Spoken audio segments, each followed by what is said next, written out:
All right, so this one is exercise 2, page 99. We're going to go ahead and do this one in millimeters. So go to document settings, click on millimeters, and what you might want to do is also look at your XY plane and make sure that you're on XY plane and right click. Set current view as front, and then you could set this current view as fit to view. That way your XY plane is front view and your XZ plane is top view, right? Okay, so then we are going to make the cylinder first, so click on sketch, click on this plane, circle command, and it's going to be 35 millimeters. Finish sketch, extrude, and it's going to be a total of 70 millimeters. Then we have our cylinder.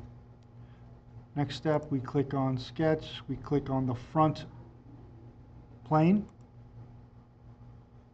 We're going to do line command, and this one I want to be in the middle, right? Notice how it's blue? So let's go ahead and do a coincident constraint from here to the midpoint. That way we know it's in the middle. And then we click finish sketch. Click on extrude. We're going to extrude cut, and we're going to leave 20, so 70, you could do 70 minus 20 is 50, so negative 50. And we have this part.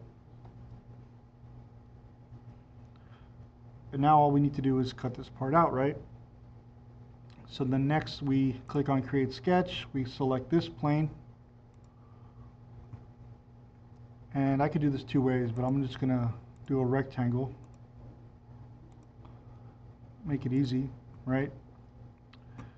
I want for the length of these two to be equal. And I want the distance between this one to be 10. And the distance between this one and the other one to be 40. I also want them to be equal, right? That's pretty much it. Finish sketch, click on extrude, and we're gonna cut -6. That's it. That's our part. And that's how we do it. Click on save. Example 2, page 99.